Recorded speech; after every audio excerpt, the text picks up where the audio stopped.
Señor me ha movido a que comparte esto con ustedes, porque una de las armas mayores que el enemigo tiene contra el pueblo de Dios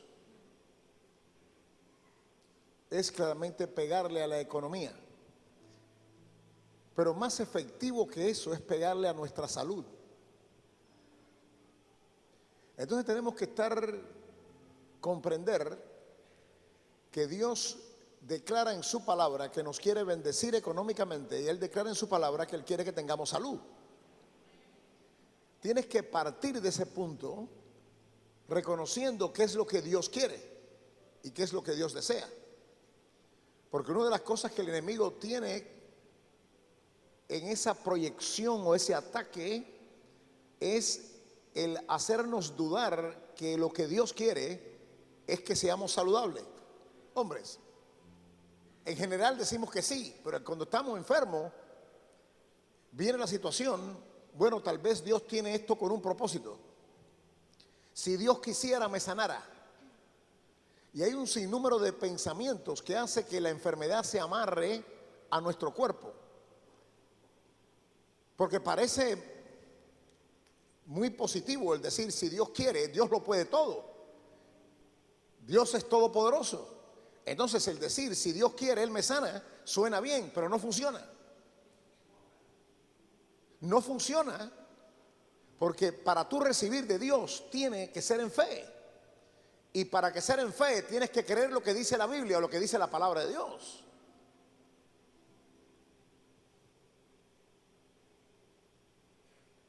Una de las epístolas de Juan dice: lo que le pides al Padre según su voluntad. Y entonces, como la Biblia dice que si le pedimos al Padre según su voluntad o de acuerdo a su voluntad, a veces nosotros hacemos oraciones y decimos: Padre, si es tu voluntad. Pero cuando la Biblia dice que es según su voluntad, es según a lo que Él desea. Porque mi voluntad es lo que yo deseo y la voluntad tuya es lo que tú deseas. Entonces, si tú quieres saber cuál es mi voluntad, tienes que preguntarme. Si tú quieres saber cuál es mi voluntad, me tienes que preguntar. Y después que te la diga, tú no puedes seguir diciendo: bueno, yo hago esto según la voluntad del pastor. Óyeme, ya yo te dije cuál era mi voluntad, ya tú la sabes. Entonces cuando tú haces una oración y tú dices: Padre, si es tu voluntad o según tu voluntad, de acuerdo a tu voluntad, sáname, es una problemática, porque ya Él establece cuál es su voluntad. Él establece que en la cruz del Calvario se llevó tu enfermedad. Quiere decir que esa es su voluntad. El yo ahora pedirle al Dios si es tu voluntad, estoy poniendo en duda. Estoy poniendo en duda lo que Él dice. Entonces, si Dios quiere, Él me sana. Suena bien, pero no funciona, te quedas enfermo. ¿Cómo que si Dios quiere, Él te sana? Si tú dices si Dios quiere, Él me sana, quiere decir que tú no sabes si quiere Él o no. Si yo no sé si Él quiere o no quiere, entonces yo digo: si Dios quiere, Él me sana. Eso quiere decir que yo no sé si Él quiere o no. Por lo tanto, yo tengo duda. Y la Biblia me dice que por sus llagas he sido curado. Por lo tanto, Él si quiere, si no, no hubiera pasado los azotes, los golpes y la corona de espinas. ¿Me están siguiendo lo que hablo? ¿Cómo entramos en él? Es mejor que no hay nadie aquí que pueda decir que nunca va a recibir un ataque contra su salud. Entonces mejor que tú empieces a instruirte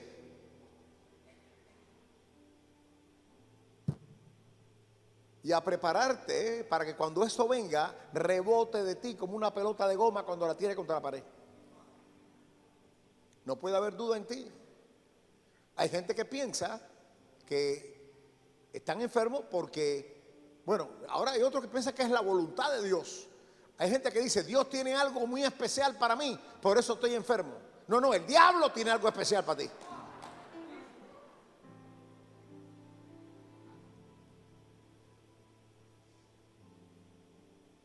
¿Cómo tú crees que Dios te va a dar una enfermedad? ¿Cómo tú crees que Dios te va a poner un cáncer? Para enseñarte algo. ¿Tú crees que tú le puedes dar una puñalada a tu hijo para enseñarle algo? Entonces, si tú no crees que tú le puedes hacer un daño tan grande a tu hijo, ¿por qué tú crees que Dios es más malo que tú? Pero eso es lo que el diablo quiere, que nosotros pensemos que tal vez, el tal vez es duda. Con Dios no hay tal veces. Por eso que tenemos que ir a la gente, claro, la gente que nunca lee la Biblia y que viene a la iglesia el día de las madres nada más, es un gran problema. Pero si nosotros seguimos nutriéndonos con la palabra de Dios, empezamos a conocer más a Dios, a conocernos más nosotros y a conocer más cómo el diablo opera. Entonces tenemos que caminar no con tal veces ni quizases. Con Dios no hay quizá, con Dios no hay tal vez, porque la voluntad y el deseo de Él está plasmado en la Escritura. Eso no es simplemente para que tú lo sepas, eso es para que tú lo creas. Claro que tienes que saberlo antes de creerlo, pero no es solamente para que tú lo sepas, es para que tú lo sepas, para que llegues a creerlo.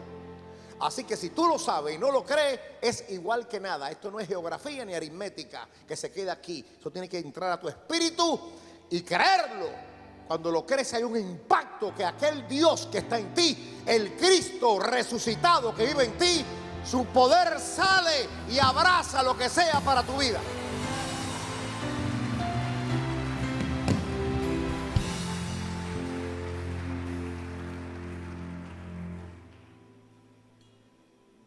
Así que lo primero que tienes que tú saber es cuál es su voluntad.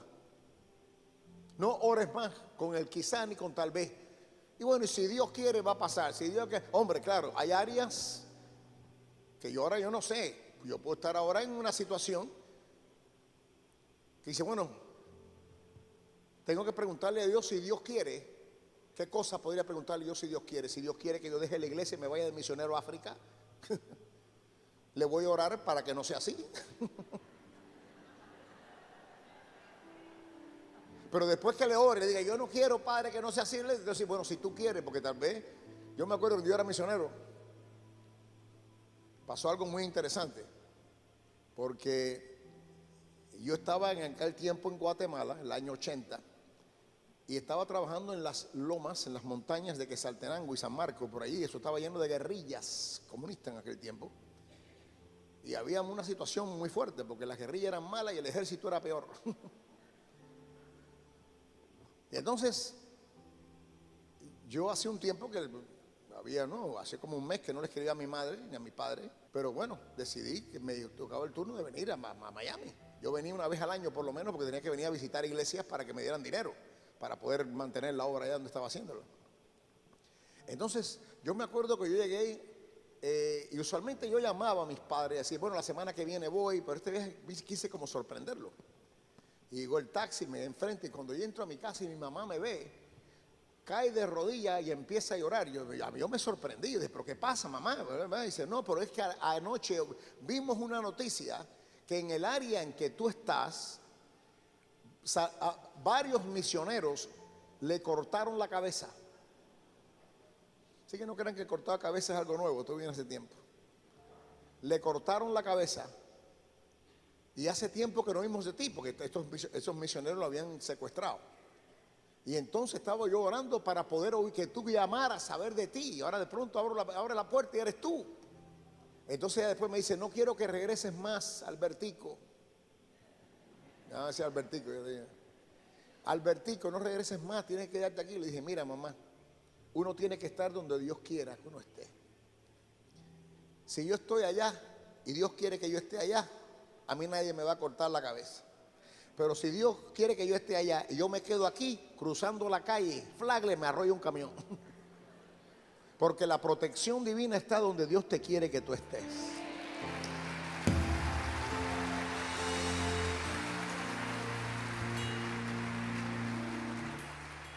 Importante ubicarte en la vida. Tienes que saber dónde Dios te quiere ubicar. No quiero ahora salirme donde estoy, pero es que me es imposible. Hay muchos que están en este país que no se supone que estén aquí. Hay muchos que sí se supone que estén aquí. No creas que porque tú estás aquí, tú se supone que estés aquí.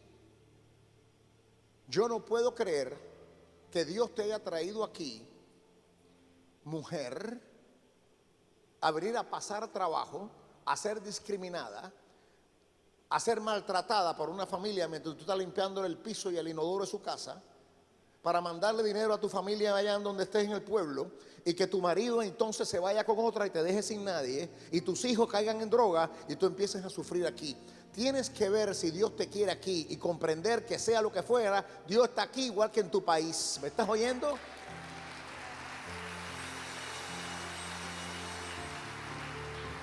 Pero yo sé de personas que han venido aquí, muchas, sobre todo mujeres, a sufrir aquí, a mandar dinero a su casa.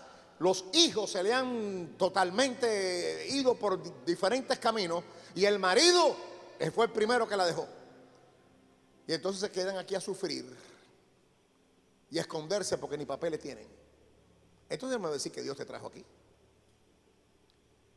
Sin embargo, hay muchos que se supone que estemos aquí y hay algunos que se supone que no estén aquí.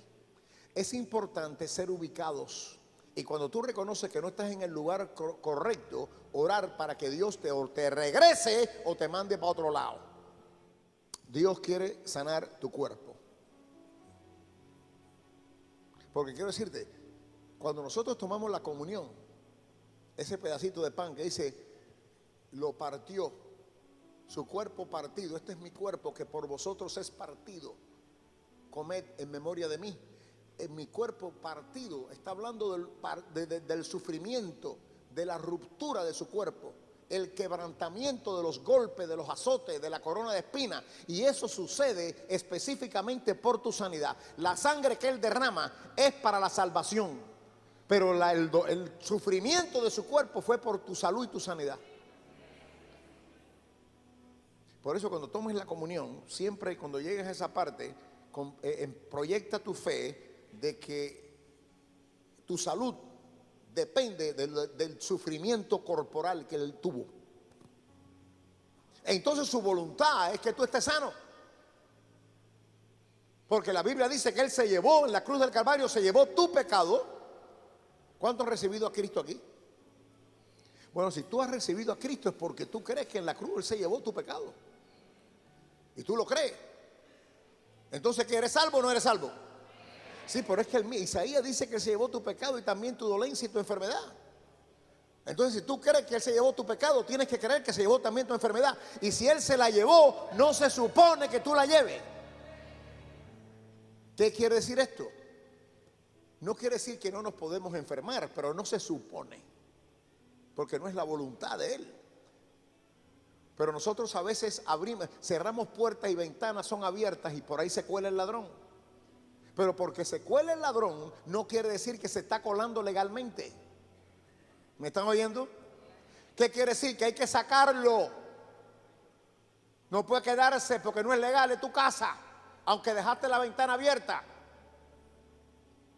En otras palabras, el enemigo no tiene autoridad para entrar, aunque entra por descuidos. Porque Cristo se llevó tu enfermedad. El punto ahora es, tú cuando entras, ¿lo dejas o tú lo confrontas y tomas autoridad para que se vaya? ¿Cuál es mi autoridad? Que yo soy de Cristo, estoy marcado con su sangre. Cristo se llevó mi enfermedad igual que mi dolencia. Yo no tengo por qué tener esta situación en mi cuerpo. La reprendo en el nombre de Jesús. ¿Me entiendes lo que estoy hablando? ¿Sufres de alguna enfermedad? ¿Tienes algún tipo de dolencia en tu cuerpo? ¿Conoces a alguien que esté grave de salud? No importa cuál sea el diagnóstico que el médico ha encontrado, hay muchas promesas de Dios para que recibas la sanidad que necesitas. El enemigo no tiene autoridad para entrar, aunque entra por descuidos, porque Cristo se llevó tu enfermedad. El punto ahora es, tú cuando entras, ¿lo dejas o tú lo confrontas y tomas autoridad para que se vaya? ¿Cuál es mi autoridad? Que Yo soy de Cristo, estoy marcado con su sangre. Cristo se llevó mi enfermedad igual que mi dolencia. Yo no tengo por qué tener esta situación en mi cuerpo. Es el momento de levantarte y resistir, porque existen promesas para ti. Palabras de libertad para sanidad. Es un recorrido por las promesas de un Dios sanador. Nos recuerda la autoridad que nos ha sido dada como hijos de Dios y nos ayuda a establecer la salud en nuestro cuerpo. Estas promesas las podrías leer y escuchar en el audiolibro Palabras de libertad para sanidad. Para adquirir este material, visita la página albertodelgado.org o llámanos al 305-273-1990. Todo lo que Dios diga en la Biblia que Él ha provisto para ti, si tú no lo tienes en este momento, es totalmente alcanzable si puedes creer. Digan si puedo creer. Porque al que cree todo le es posible. Pero al que no cree, nada le es posible. Entonces tú tienes que ver dónde estás tú. ¿Dónde estás tú? ¿Hasta qué punto aplicas tú lo que te estoy diciendo después que tú sales por esa puerta? Y después que dices 20 amenes aquí, amén para allá, levanta la mano, toca el techo. No. El punto es de allá afuera. Aquí no pasa nada. Mira que se lo he dicho. Esto es un campo de entrenamiento. El soldado se entrena en el periodo de entrenamiento. Pero eso no es nada. En el entrenamiento no te tiran tiro. El tiro es después cuando vas al campo de batalla. Allá afuera el tiroteo, no aquí. Allá donde tienes que aplicar los amenes que dicen aquí. Y a veces muchos de nosotros los amenes, nuestro amén, son vacíos. Porque allá afuera se nos olvida el amén. Estamos en guerra espiritual. Eres hijo, eres siervo y eres guerrero. Así que hay momentos de tener una relación de hijo, otro de siervo y otro de ir a guerrear, sabiendo que es imposible que pierdas, porque Cristo ya venció la tumba.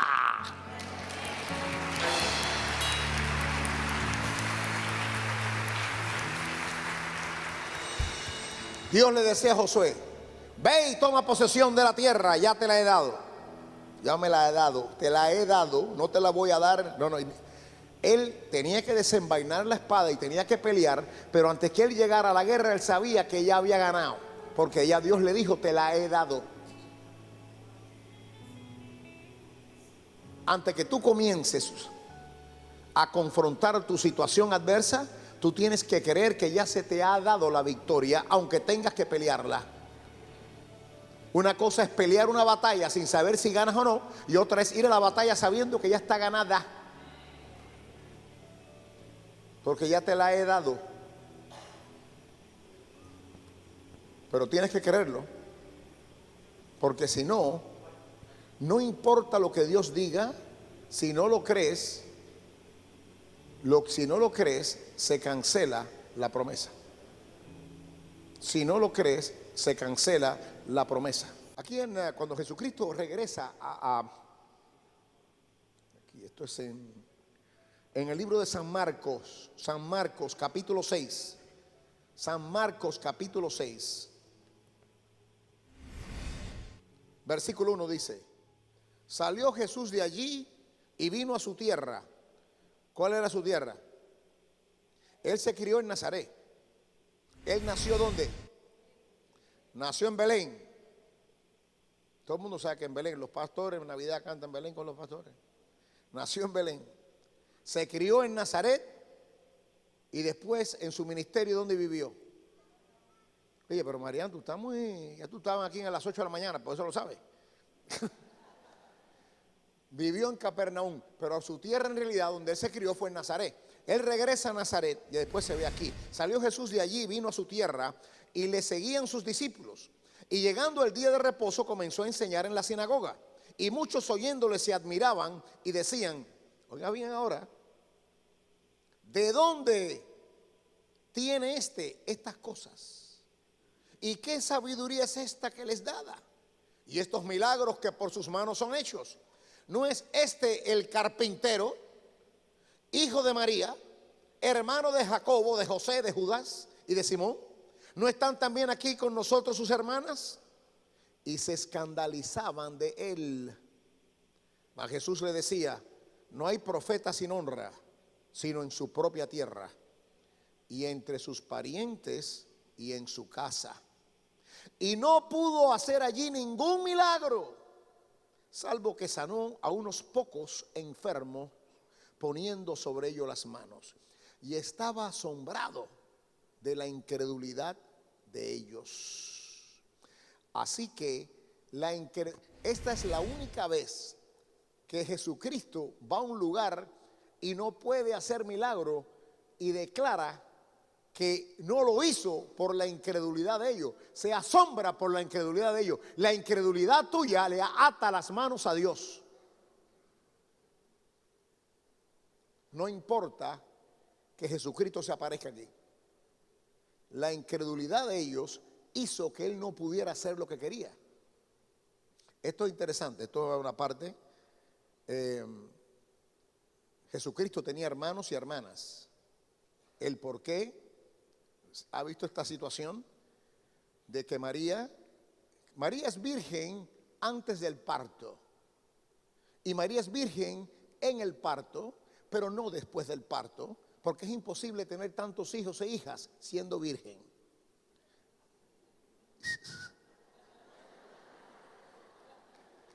¿Me entendéis o tengo que explicar más?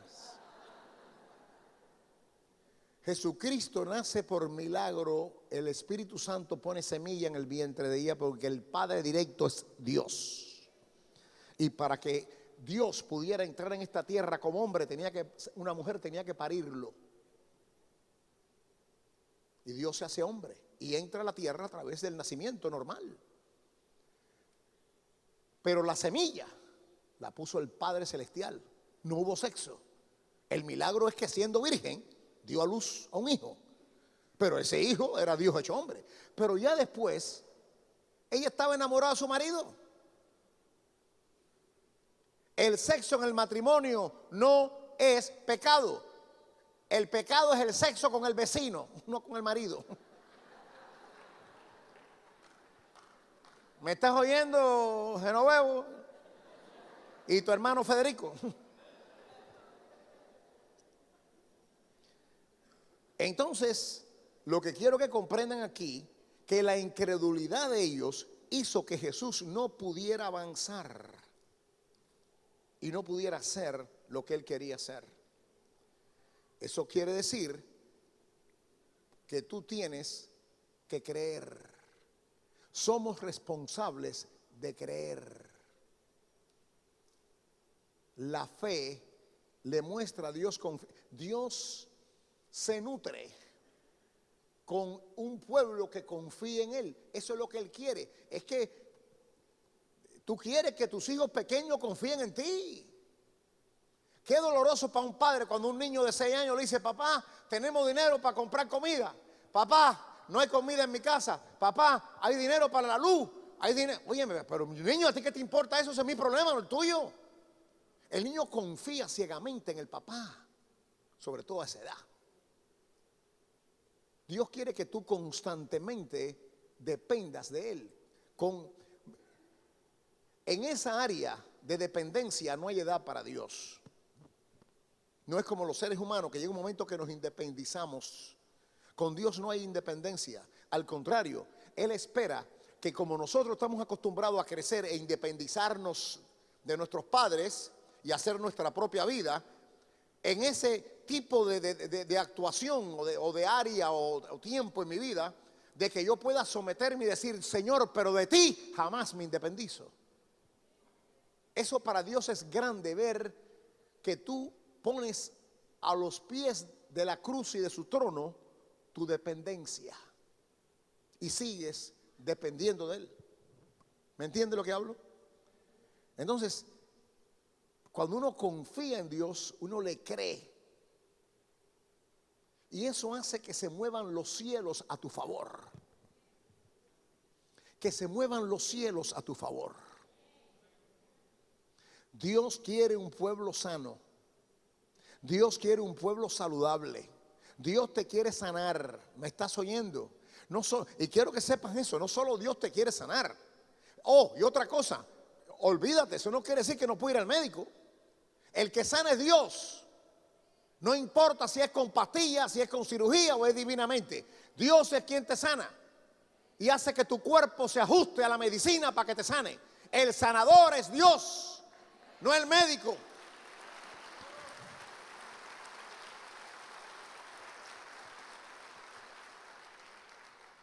Así que Dios te sana a través de la medicina. Sin embargo, hay un nivel mejor. Dios te sana divinamente, sin ir al médico, sin que te pongan inyecciones ni tomar pastillas. Y hay otro nivel aún mayor que la sanidad divina, que es la salud divina. Y quiero decirte, a veces nosotros le damos gracias a Dios y los únicos que le dan gracias a Dios son aquellos que Dios sana. Pero yo creo que lo que más tienen que darle gracias a Dios son los que tienen salud. Porque el que Dios sanó, lo sanó porque estaba enfermo. Pero el que Dios no sanó es porque nunca se enfermó. Ese le tiene que dar más gracias a Dios que el enfermo que se sana. En otras palabras, si tú estás sano, dale 3 veces más gracias a Dios que aquel que se sana. Porque esa proyección de tu fe mantiene la salud tuya. Y no vas a tener necesidad de que vengan a poner manos para ti para que te sanes. Porque tu agradecimiento y reconocimiento del poder de Dios sobre tu vida que ha bendecido tu salud. Pero si hay una enfermedad, está Dios disponible para sanarte divinamente, si lo puedes llegar a creer hasta ahí o a través de la medicina. Pero Dios es tu sanador. Cristo es tu sanador. Cristo es tu sanador. He dicho que Cristo Jesús de Nazaret es tu sanador. Y Él llega ahora a tu tierra y Él espera que haya fe.